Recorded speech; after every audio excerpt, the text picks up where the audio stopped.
My health was failing, and inside I knew I was dying. I feel like I had lost so much. I lost my job, I lost my health, I lost my friends.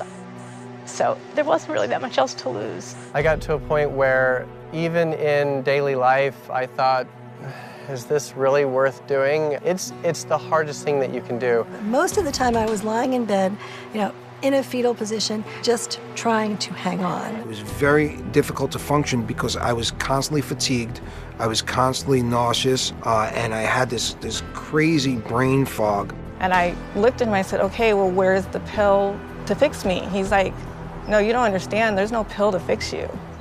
And there were many times where I would find myself on the floor and having no idea how I got there or how long I had been there. This is not just something's wrong or something's really wrong. I'm sick, I have to figure out what the problem is. But I understand how people can take their life. Because you can hit a point where your coping ability is, you just wonder, am I insane? Is this ever gonna end? So if you think about it, we're looking at 45 million people in the U.S. at a given time being in a moldy building. Anybody can have problems from a moldy building, a water-damaged building. Anybody can have symptoms. My advice to someone who walks into a building and they start to feel that way is to just turn around and run like hell, because it's poisonous. The vigilance is just Exhausting. It really is. But that is our reality.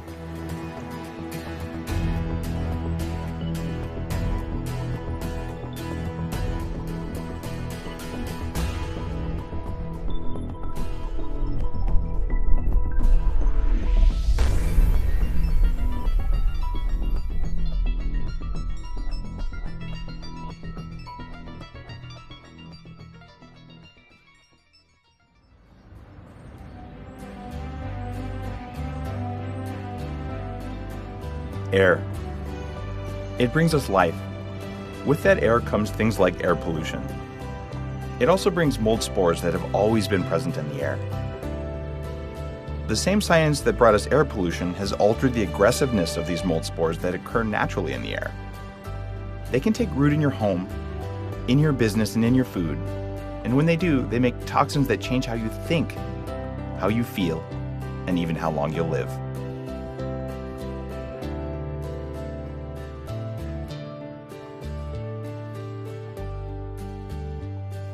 When I was a kid, I was sick a lot, and then as a young man, I weighed 300 pounds. And it felt like every day was a struggle, like I was always using maximum effort to get anything done. The reason I felt this way is that I was exposed to toxic mold. This is a problem that affects hundreds of millions of people every single day. I'm Dave Asprey, and I'm making this documentary because mold affects everyone. The common symptoms are brain fog, cognitive dysfunction, mood issues, sleep issues, autoimmune, inflammatory problems, joint pain, fatigue. I've always loved to be very physically active. Prior to being exposed to mold, I loved to surf, loved to swim, loved to rock climb, weight train. I was an Olympic lifting trainer, I was a CrossFit trainer, a Navy officer. So physical capacity and physical exercise and exertion have always been something that's very important to me. One of the biggest challenges has been having very little energy, very little capacity, both cognitively as well as physically. I had uncontrollable throw up every day, migraines, severe hypertension, cardiac arrhythmias, unusual periods, lots of abdominal pain, joint pain, fatigue. The most important issue is that mold and all of the other critters that live inside wet buildings will do is to create a collection of symptoms. It won't be one. It might be one that's noticed, but over time, gradually, days pass, weeks pass, the symptoms grow up until a mean number of symptoms, an average symptom burden of about 20. Once the mold is growing someplace in your house, it's going to release these mycotoxins. The toxins are poisons. They are chemicals. You can't kill them. Right? They are what are causing the problem in mold illness. And they float around your house, and they can deposit themselves on your furniture, on your books, on your possessions, on your clothing. Some people will move or they'll remediate their house, but they don't take care of the possessions. And so the mold is still there and it's still floating around, and the toxin from the mold poisons the people. I was so fatigued that I would force myself to walk out to Central Park, sit on a rock for about 30 minutes. I would try to read if I could. I couldn't even pay attention to the words too well. And then I would go back to my apartment and sleep, and I would sleep for another 22 hours. That's about all I could do at that time. It was my daughter's birthday. I was taking her to get clothes at Sears, and I collapsed on the floor. By the time the paramedics got there, I did not have a pulse. I was very scared because my daughter was there and I was literally dying. The molds are part of the total environmental load. And if you picture yourself as a barrel, molds, pesticides, solvents, bacteria, viruses all fill that barrel. And then the mold gets excess from your house or your office or your work. It may spill over, and then you start getting symptoms, screw up your immune system and your enzyme detoxification systems, and then cause illness or dysfunction. Too many people have this little lie in their head. I can't remember anything, but I'm 40, that's normal. It's like, no, something's the matter, you have bad habits. I can't remember anything, I'm 50, well, that's because I'm 50. That's normal. No, that's because you've been exposed to something or you have bad habits. Or, well, I'm 70, and, well, 70-year-old people have memory problems and brain fog. And I'm like, no, they don't, unless they've been exposed to something or they have bad habits. So it's never normal to have brain symptoms. That's not normal. It's the sign of trouble. Lack of focus and concentration can cause you to lose words when you're talking, can reduce short-term memory in time, can cause reduction in long-term memory.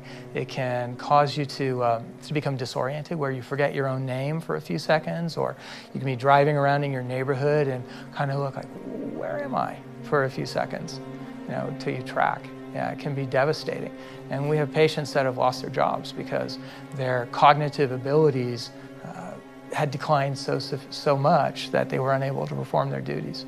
Unfortunately, exposure to mold and water damage conditions has been widely documented to cause significant neurocognitive effects. One of the most disturbing ones was a study in Poland of young children in water damaged buildings that showed significant IQ drops. It's totally possible to be exposed to mold, to take your IQ from 130 to 115, so you're still normal, you're actually still pretty good normal, but you hate how you feel, because you can tell that there's a big change and a big difference. When I first started getting sick, it started with just kind of isolated, like, panic, anxiety attacks. And they would get better, and I would just kind of shrug them off, and then it became an everyday thing. And then the fatigue started setting in and all kinds of other symptoms, tingling in the arms and shooting pains. The most difficult thing for me was that my brain was not working. As time went on, it worked less and less, until at the end I was really comatose most of the time and in bed almost all of the time, just trying to hang on, which is why I was so desperate to try different things, because mold seemed like it had the possibility of being an issue when I read about what Stachybotrys could do, but no one else believed that it could be the case. So I think I had to get to a level of desperation before I could even consider the possibility of it. It was early in the 1970s, perhaps 1969, that fungicides were added to paints for the first time. Unfortunately, those fungicides created mutations in fungi such that the fungi that lived beyond the fungicide created toxins that made us sick, and the ones that were for non-mutants did not make us sick. We put the fungicide into the paint, we're paying a price. So there are molds in their environment and there are molds in food. And people who are sensitive to mold in their environment are often more sensitive to the mold or yeast in their food. Molds, certain of them, make a poisonous byproduct called a mycotoxin. So it's a mold poison. For example, penicillium is a mold. The poison it makes is called penicillin. Brewer's yeast is the mold. The poison it makes is called alcohol. And of course, we all know alcohol is neurotoxic. Few people know, although this was published in the year 2002, I believe, in the Journal of the American Medical Association, Dr. Ruth Etzel published this, that our corn supply in America is commonly contaminated with these fungal metabolites, that peanuts in America are commonly contaminated with these fungal byproducts. Even today, we're learning more and more about our coffee supply in America being contaminated with these fungal products. These are not okay to eat in large doses. So if you love that cup of coffee and you drink a moldy coffee every day, it may have an adverse effect on your health. The problem is you run from doctor to doctor to doctor trying to get an answer as to why the brain isn't working, the heart is pounding so fiercely, the skin is breaking out.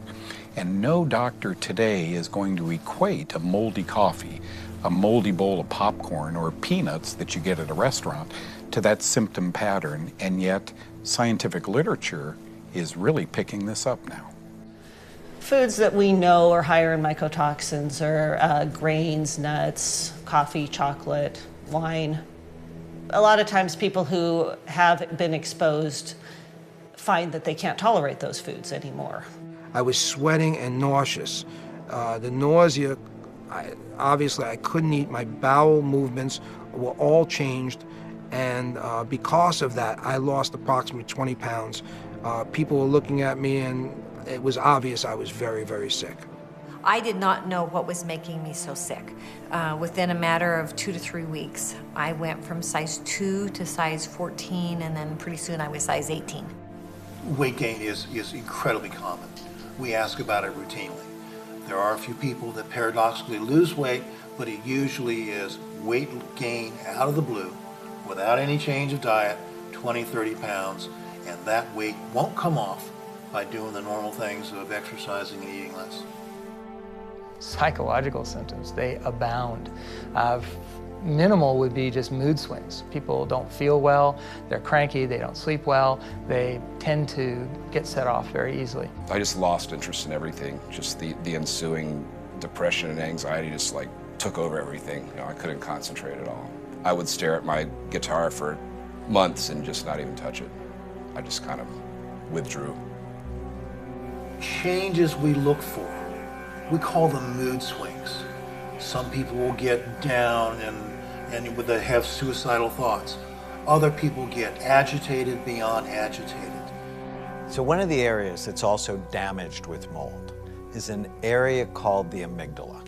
So the amygdala is underneath your temples and behind your eyes.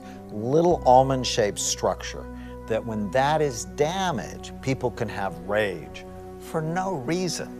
And it can devastate their relationships, it can devastate their work, and people will judge them as bad when they're really not bad, they're sick.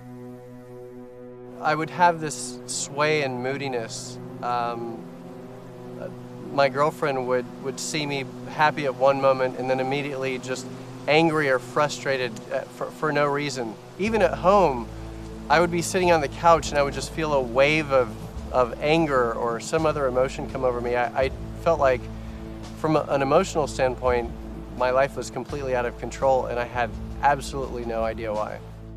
So people who have moldy brains hate themselves because they don't know why they're acting that way, and they don't understand it's medical, and so they assume it's moral, that they're choosing to act this way, and they hate themselves. I mean, the loathing.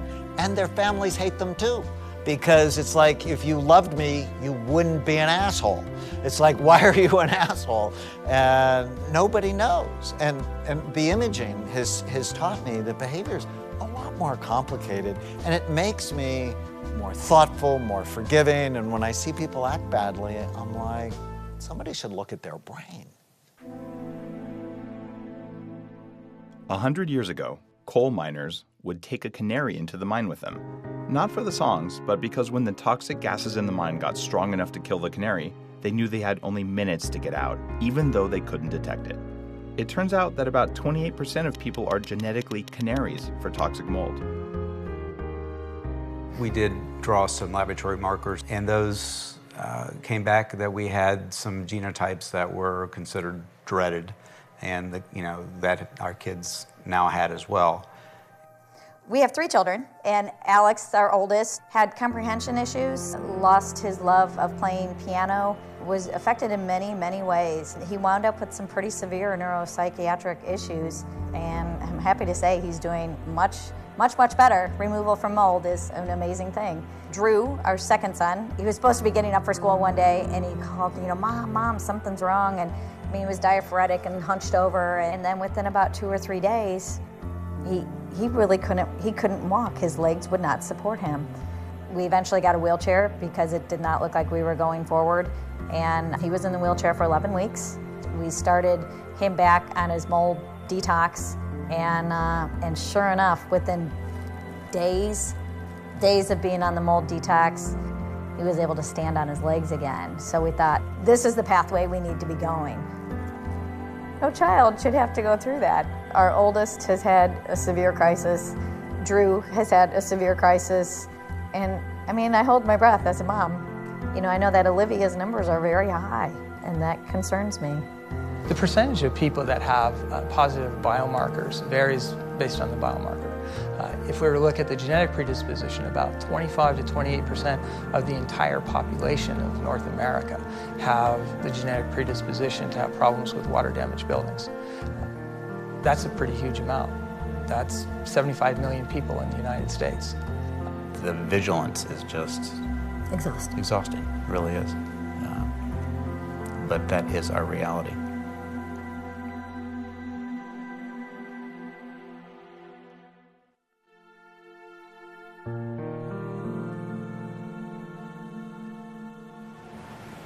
The modern world, with all its high-tech advancements, has accelerated the growth of airborne particles.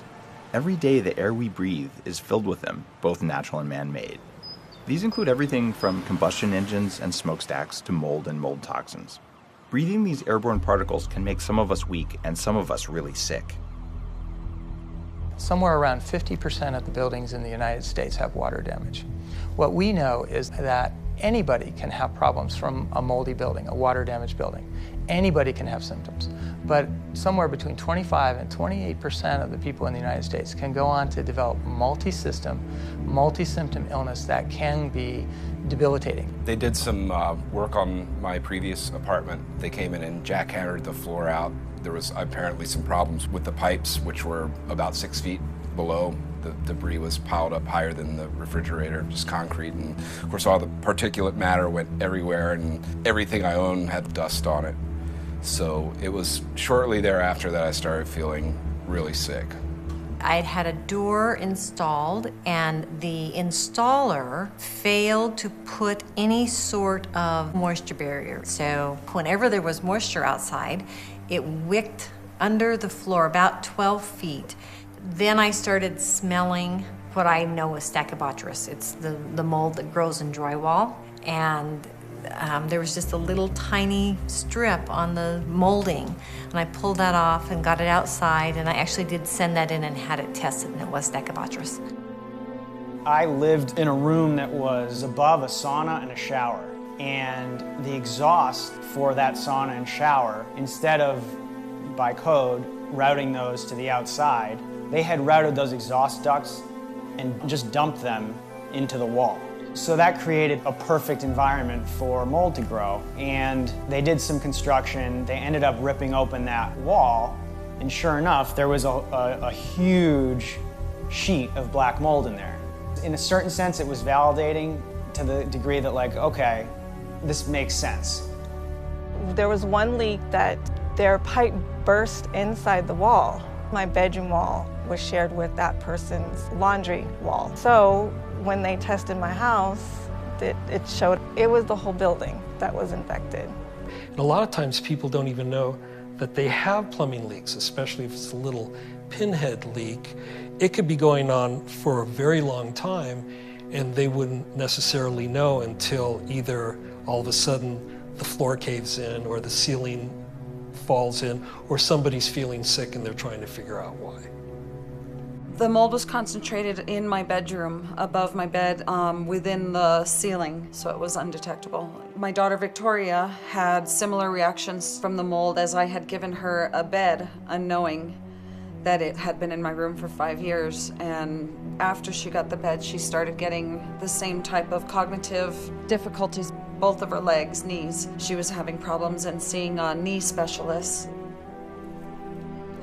At that time, sorry, you know, just knowing that my children were watching me fail as my health was failing, and inside I knew I was dying. But it's Victoria getting the same symptoms that led me to believe it was something more than just my health. It was something that was within the home. The problem with modern buildings is that they're really made out of paper. They're made out of drywall, which, you know, basically works like paper. When it gets wet, it gets soggy, and it provides wonderful mold food. We also have HVAC systems where we collect the dust in the HVAC systems, and with moisture in there, that provides a pretty good environment for mold to grow, just even if you don't have a leak in your house. We didn't have this kind of building before 1970. So a lot of the reason that this has emerged in the past 40 years is because we built buildings in ways that no one in civilization has ever done. I moved into an apartment on 5th Avenue, Central Park views, everything that I ever wanted, a LEED certified building. So I thought for sure, from an environmental perspective and from an air perspective, everything should be perfect. I started to recognize that when I walked from the elevator to my apartment door, just that short walk, I started wheezing a little bit. I didn't feel very well. I wound up doing what's called an ERMI test, and that test in the apartment was a 4, and the test in the hallway was a 13. The problem here is they didn't condition the air before they put it into the building. So if it was 90 degrees out here and 90% humidity, within minutes my hallway would be 90 degrees and 90% humidity, to the point where I could take my finger along the wall and actually have water on it.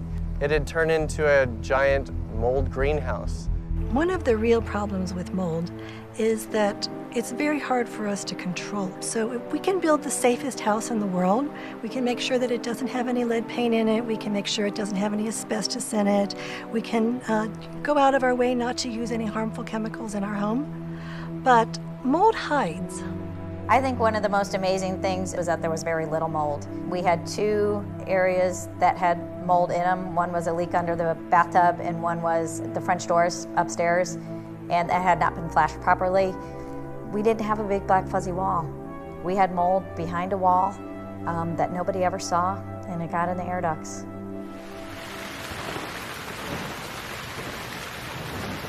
It started during Hurricane Sandy.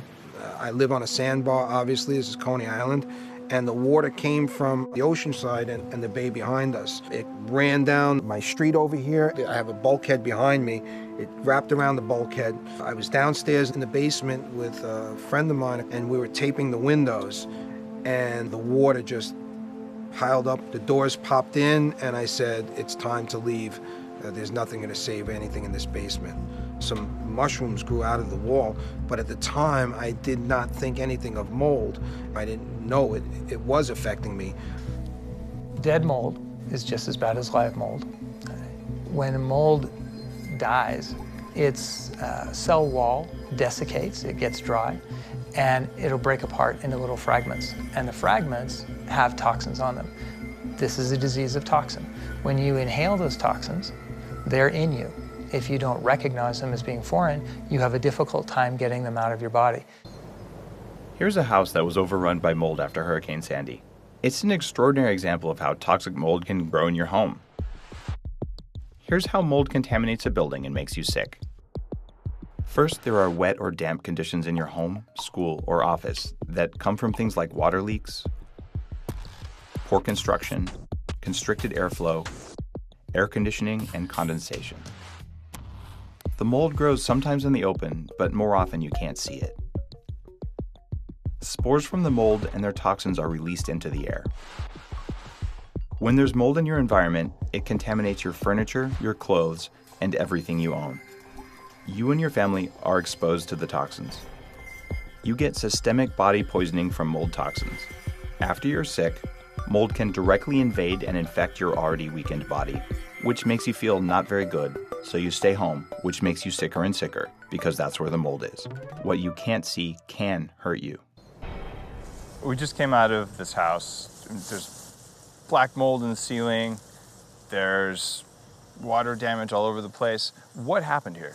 We did some air testing. We found mold spore counts were in the thousands for Aspergillus, Penicillium, also Stachybotrys. So as you walk through the house before we tear everything out, you can see water stains in about 12 or 13 places throughout the house. On the upper floors, in the basement, there's a 3-foot water line. I noticed in the kitchen, I pulled down some of that drywall, and there was no marks at all on the paint. And you peel back the paint, and there's layers of cardboard just full of black mold. Most times, the moisture originates from behind the wall. So when you're looking at a wall and it looks okay on one side of the wall, we know that when we pull the drywall out, the back of the wall is going to be 10 times worse than the front of the drywall. The first thing that we do when we come into a house is a pre-treatment. So we'll fog the house once to kill the majority of the mold, surface mold, so that it protects the guys. The next thing we do is we're going to take out all the carpets. We'll take the carpets out first because the carpets are the most porous materials in the house that are going to hold the most non-visible mold. So once the carpets are out, we have a better slate to work on. Then we're going to tear out all the drywall. We're going to go room by room. Once all of the drywall is out, all of the insulation is out, then we'll determine whether or not subfloors have to come out. In this particular case, you saw us ripping up the hardwood floors. After everything's out, all the nails are pulled, all the screws are pulled, all the insulation is gone. Any porous material that could fail an air test has got to be removed. And then after that's done, then we start the fogging. Mold is a living organism. As soon as the fog hits the mold, it foams up. So we know to scrub that area, fog it again, scrub it, fog it again.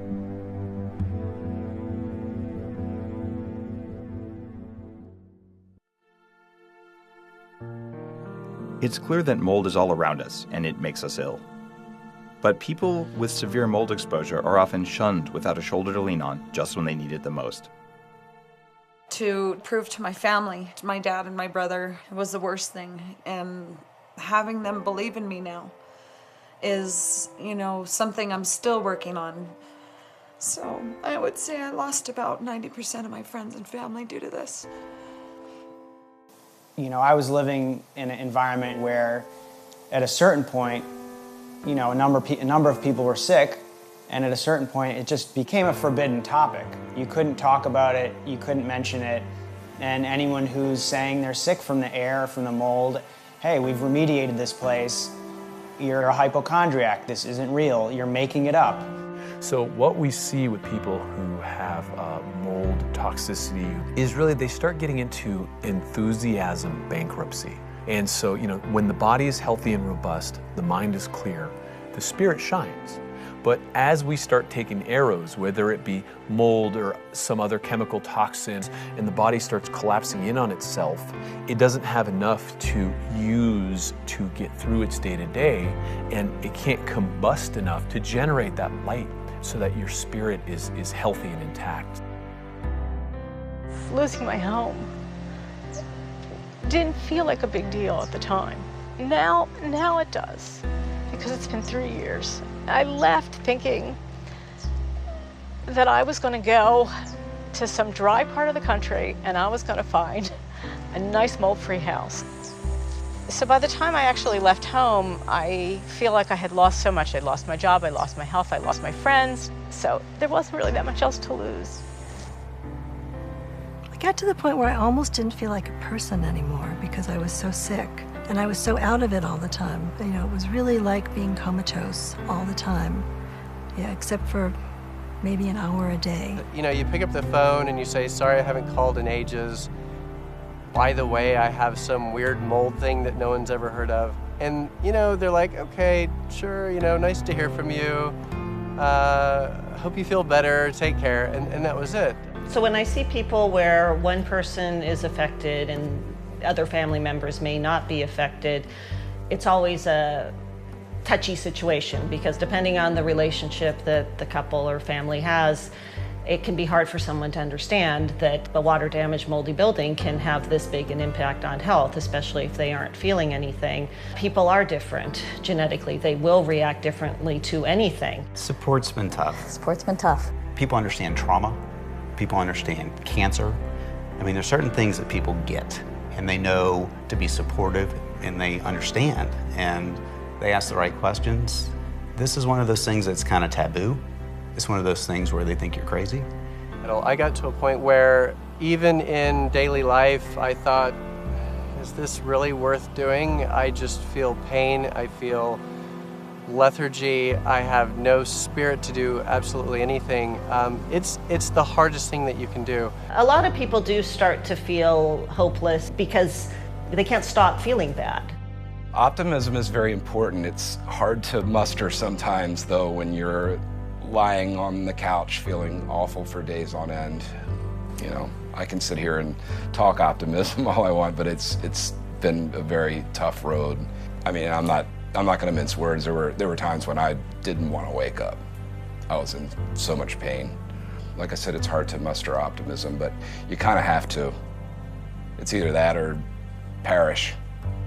I understand how people can take their life, because you can hit a point where your coping ability is, you just wonder, am I insane? Is this ever going to end? You can no longer just kind of power through it. Most of the time, people with mold illness are not diagnosed. So the psychological effects are, the doctors are often saying it's in your head, or you're depressed, or take some Prozac, but mold illness is not a Prozac deficiency. It's a real thing. And because the doctor has missed it or not diagnosed it, it doesn't mean that you're crazy. It means that you have not been adequately diagnosed. So the key is to not lose hope, to find the resources you need, and to get properly diagnosed. And that's the way out. The fight, it has been, that is when we have down days. We have up days, we have down days, and typically those down days are overwhelming. I am tired of the battle, because it is a battle all the time.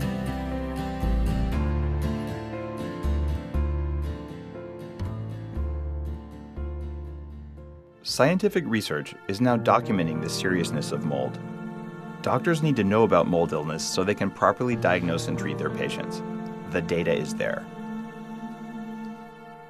Probably at least 50% of my patients have been told that they were crazy, or they were making things up, or they needed to see a psychiatrist, or that there was something wrong with them, but it wasn't physical. When I woke up the next morning, I couldn't walk.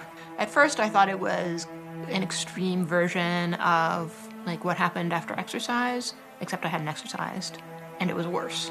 And the neurologist said there was nothing neurologically wrong with me, which was pretty bizarre because like I was lying on his examining table, barely able to move. Like shifting my legs on the table was utterly exhausting. And he was like, no, you're neurologically fine, which was pretty bizarre. And he diagnosed me as having chronic fatigue syndrome. And clearly for him, all that meant was, I can't help you. If I were a physician talking to the public today about common symptoms I see in mold-impregnated patients, I don't think I'd have a lengthy list. I think it'd be a very short list. For example, jock itch, toenail fungus, vaginal yeast, ringworm. That's about where I'd go with it. Most physicians simply would not believe that asthma, chronic sinusitis, even some cases of bronchitis and some cases of cancer are intimately linked with mold and their poisonous byproducts. This is documented in the scientific literature. So there's this chasm that exists between what we're hearing or talking to our private physician about and what he is prescribing for us. The problem is most doctors don't think about mold. They don't take a good mold history. They don't ask them about where they live or where they work or what's going on. I had a patient, for example, who had mold in his office. In one of the air ducts, there was a rotten sweatshirt in there that was full of mold. It was blowing mold spores and made him chronically ill. I would say about half of the doctors, there was doubt that I was making it up. I was sent to a neuropsychologist to actually prove whether or not my brain was functioning correctly or if I was actually making it up. I saw several local doctors, and I wasn't getting any diagnosis other than, oh, you're just having general anxiety. So they were just throwing Valium at me and Zoloft and all the typical things. It didn't occur to anyone that there may be something deeper going on. For me, being told this is something you're making up, I mean, I had like 7 or 8 different systems that were not working at one time. People are looking for help because they know they've got symptoms, but the standard blood tests that are done by the physicians are normal. The standard approach to thinking does not include the time in an interview needed to bring out 25 different health symptoms. The process of learning to trust my intuition in learning to avoid mold has been a really amazing thing.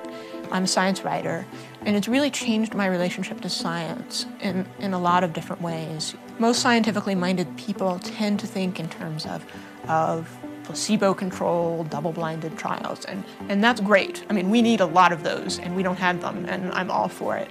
At the same time, it has forced me to think about what we can understand, how we can use the tools of science when we don't have a budget, when we don't have people in white coats, and we're having to figure it out for ourselves.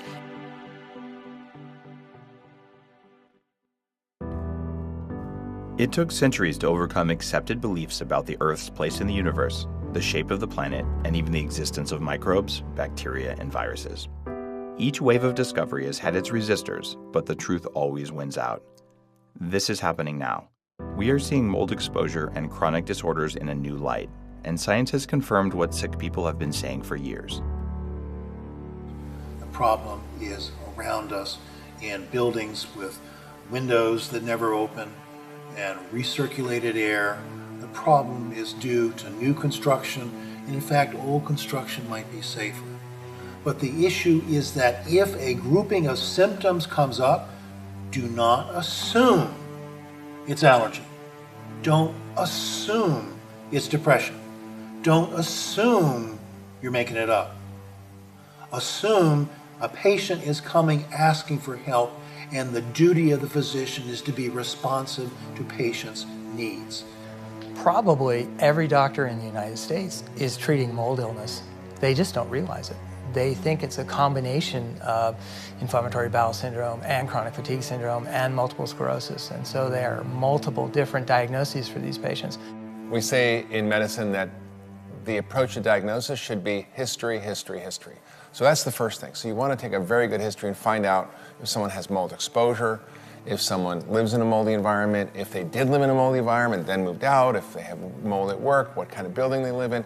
And then there's laboratory tests that help to confirm inflammation in the body and hormonal disruption and brain disruption that happens as a secondary cause of the mold that we can actually measure. I started scouring the internet trying to find someone who could maybe help me. And when I found my current doctor who treats me for mold, she did a whole array of tests so I could get the diagnosis. Then when I moved into my place 6 years ago, immediately the chronic fatigue started to get worse. As the years went by, it progressed and it progressed. The pain got worse.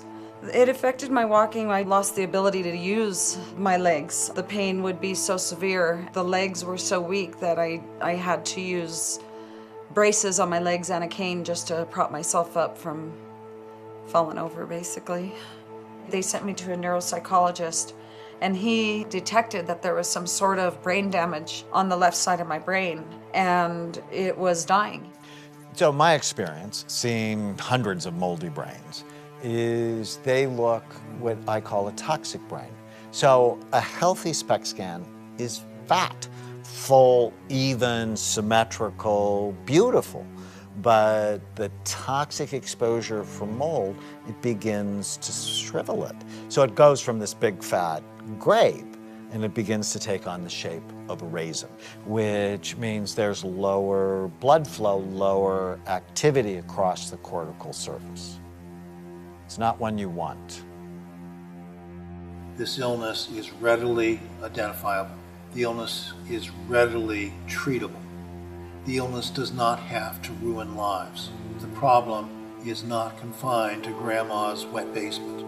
My recovery has quite a bit of ways to go. My biggest hopes and dreams are my daughters and I have no more pain. Testing is so hard because there's not enough doctors that are knowledgeable and that are willing to believe. So what we do at Amen Clinics for people who have mold toxicity in their brains is, one, a really good workup, partner with a mold expert, and then make sure we're doing all the things we can to repair their brain. The exciting thing is when we see the damage, they're not stuck with that. And we can tell how much recovery is possible scanning them 3 months, 4 months, even 6 months later. There's a principle in functional medicine called the TAC rules. And the principle is this: if you're standing on a TAC, it takes a lot of aspirin to make it feel better. The treatment is removing the TAC. So in the case of mold, you have to remove the person from the moldy environment. Otherwise, they don't get better. We came back from a trip to Colorado where we had done a little bit of camping, basically because I had started to become so hyper-reactive. We started cleaning up our house to get rid of all the mold, but at that point I was so sensitive that I just knew I was going to have to leave Ohio. And I camped in the backyard and started getting cold. It started getting wet. And I said, I'm going south and west where it's dry, and I'm going to stay as long as I need to. And it just turned out that things escalated. So I kept moving further south and further west, and this is where I ended up, in Palm Springs area. I went out to the west. I spent some time camping, and I realized that I felt so much better when I was really away from the city and in a place where there weren't too many people and where the air was really clean. The mold avoidance helped me feel much, much better. The toxins are very good at hiding themselves in fat cells, and the brain has a lot of fat in it, and as long as those toxins in there, you're probably not going to be able to think as well. So what I found is that if I were to go into a really pristine place, then my body would start shedding toxins really, really fast. So avoidance, but through detoxification, was really important for me. It was so dramatic for me. I mean, the reactions were so dramatic, and then the improvement after I started avoiding mold was so dramatic. Like, nobody could deny it. The absolute most important thing is get completely away from the exposure. The items that you had present in the home are very likely contaminated and will make you sick. If you move with everything you have, you're taking your problem with you. I went to the doctor and she said, if you don't get out of your house, you could die.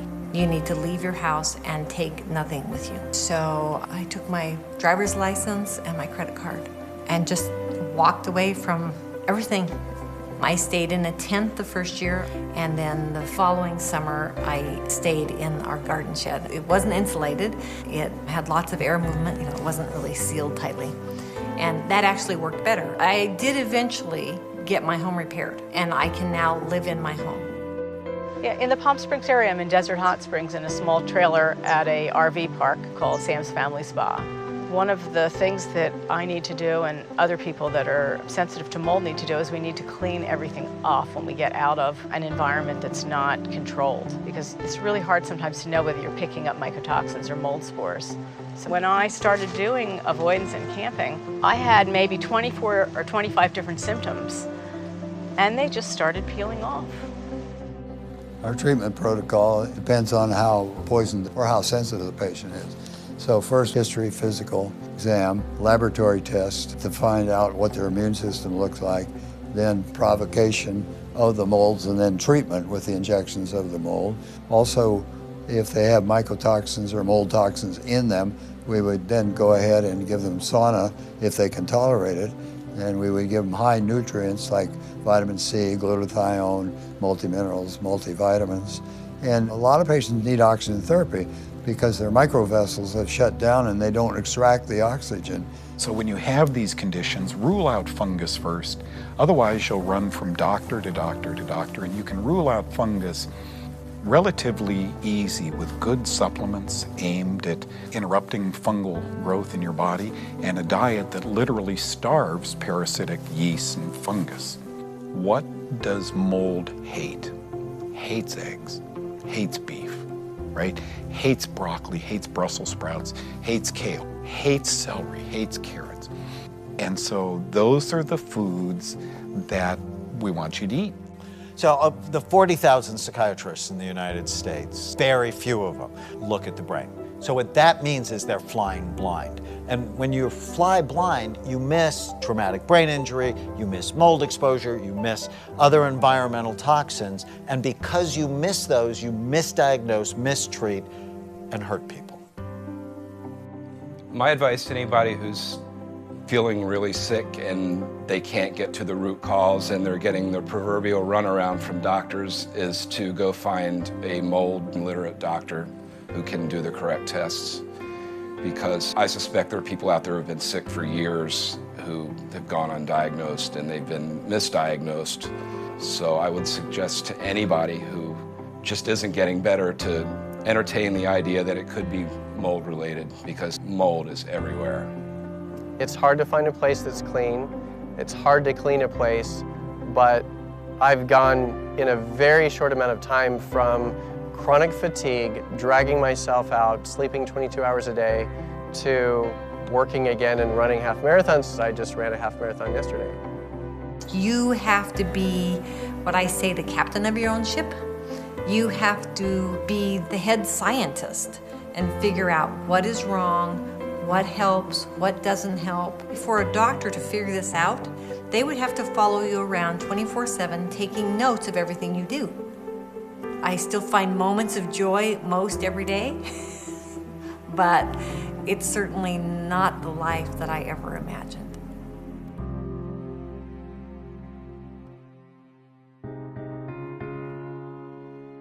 Look around. Even if you don't see mold, it can still be there. It can take the life out of you. Maybe not today, maybe not tomorrow, but no one is immune from its effects. In medical school, most doctors don't learn about mold illness or mold-related illness. They don't learn about how to diagnose imbalances in the immune system or dysfunction in the brain. And they often dismiss the symptoms that go along with mold as something else or as some psychological issue, which is really unfortunate. So we need to rethink how we're teaching doctors. We need to rethink the curriculum. We need to rethink our approach. And we need to focus on dealing with the root causes of disease and personalizing our treatment. The most exciting thing that I've learned is if you had a moldy brain or a damaged brain and you do the right things for it, that there's a lot of healing that can take place, that you're not stuck with the brain you have, that with the right interventions, often, very often, you can make it better. Listen to your patients. If they're not doing well, if they have concerns of something that might be in their environment, believe them. The science is there. Spend a few minutes on PubMed. You'll be drowning in literature. The information is there. Don't let anybody tell you that there's no science behind this. If you think you have mold illness, there's a way out. And it might be a long way out, but there is a way out, and there is hope. But you have to find a practitioner who can help you deal systematically with the mold illness. One, you have to get rid of it in your environment, and two, you have to get out of your body, and three, you have to repair the damage that's been done. So those are the 3 steps to healing from mold illness. And if you follow those steps and you're focused and you work with an experienced practitioner, you can get better. I absolutely know that in 10, 15, 20 years, the mold illness biotoxin paradigm will be taught in medical schools. It has to be. There are so many patients. There's so much data in the published literature. Unfortunately, it's just not in the literature that most doctors read. It's in magazines, journals like Toxicology, as opposed to the Journal of American Medical Association. But when I started this, I was skeptical, like any doctor is. But after I saw my first 15 mold patients who were all going to the same school, and I saw that they have the same history, they have the same physical exam, they have the same abnormalities on lab work, and then when they were treated, the ones that took the treatment got better, and the ones that didn't. So I am convinced, beyond a shadow of a doubt. Now, 5 years, 700 patients later, I'm even more convinced.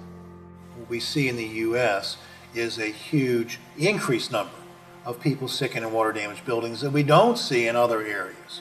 So are we doing the right thing as far as mold goes in the U.S.? No. Can we do a lot more for the 50% of U.S. buildings that are water damaged? Yes. Should we be monitoring our children? Should we be monitoring our schools and our workplace? Yes. Our children and workers are given rights to safe schools and safe workplaces. Our renters are given rights to safe homes and apartments.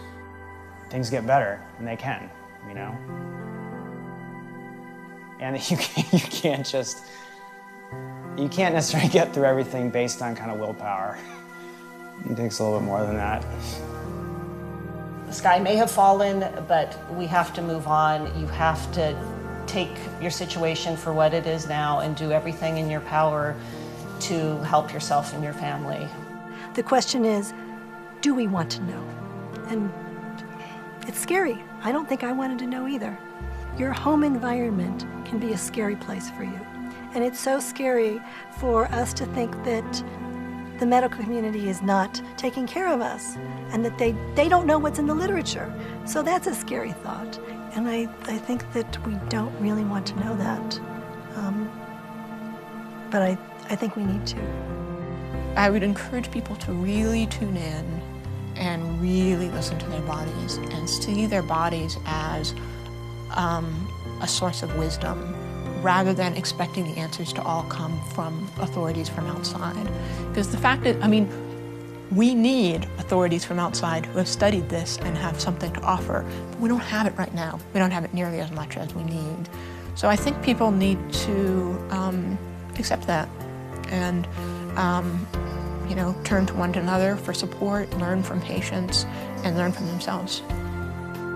My health now, and I'm not even to the peak, my health is better than it almost has been the rest of my life. So for me, it's been a godsend to get this far, and I'm so happy, and I hope I can convey to other people that you might actually get better than you were before. So, you know, keep your chin up and keep trying to make this thing work for you.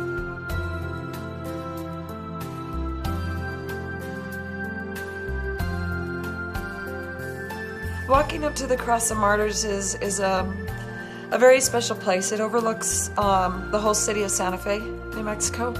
And the actual cross was built by kids from the high school, when I went to high school here, from the welding class.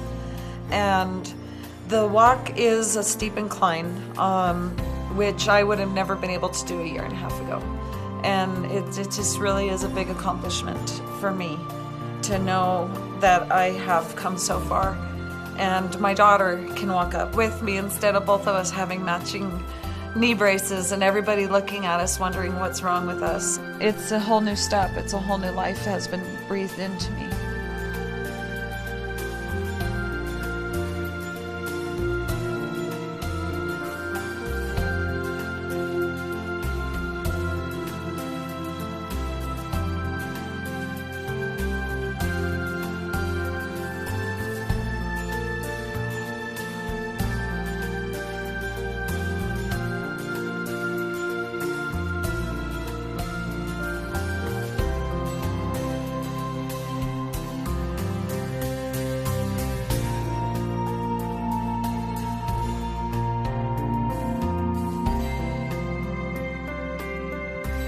People who have major problems with their health have something that's very valuable on the other side, which is in spirituality we call it gnosis. It's an understanding of who you are fundamentally. And you can turn this malady into a gift because you become so hyper-aware and sensitive to your environment, to the foods that you eat, to your interactions with people. Hey, that shirt that you're wearing is moldy. And so you have to develop these senses to become more hyper-aware. And the lack of awareness is the malady that's really infecting our society. And so a lot of times on a spirit level, the lesson that we learn from something like this really turns us around and liberates us. So when we become more conscious and aware, we then have the capacity to take that into other facets of life. And this challenge has put them through a furnace, and on the other side, they're a fully cooked and enlightened human on a lot of levels.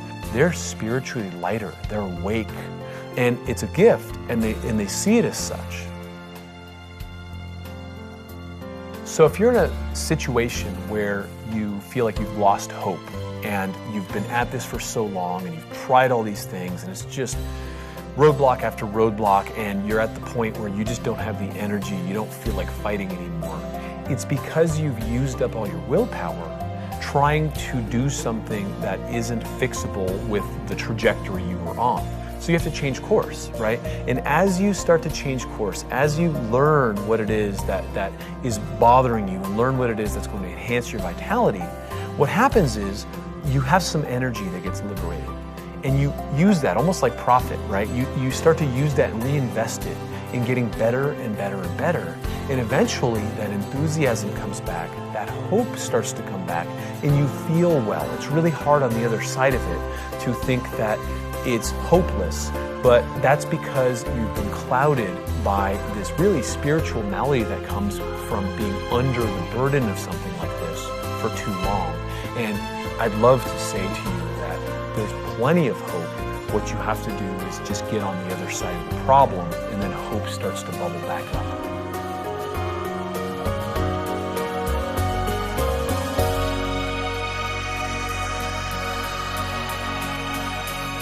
I'm hopeful. I'm hopeful that we're quicker to recognize when things are going wrong. I'm hopeful that the entire medical community can get on board quicker, and I don't know what the ultimate momentum shifter is going to be, but at some point this will be recognized. We won't be seen as such oddballs, but we'll be seen as people who I think kind of got hit early. I'm just hopeful that our kids don't have to go through this, that they don't have to fight for their medical treatment. They won't have to fight to have a clean home. They won't have to, I mean, everything's been a fight. And it would be nice if we didn't have to fight, if we could discuss, if we could learn and educate together. That would be wonderful. And I think we're kind of at the forefront, but we're not there yet. But I'm hopeful we can get there.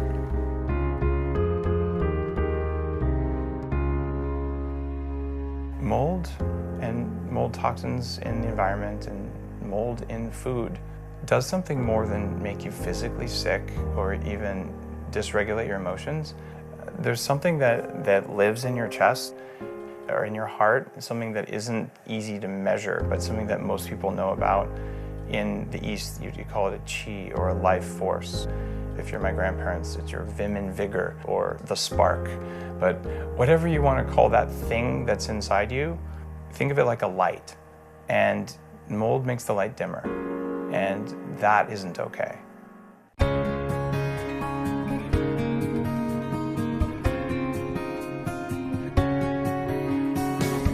It's hard to walk a mile in another man's shoes.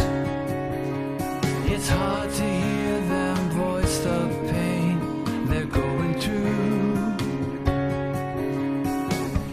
It's hard to know what's really real, and everyone complains anyway, so who knows what they really feel. It's so easy to smile and look away. It's easy to say you're busy today. Times are tough and we all have our own pains,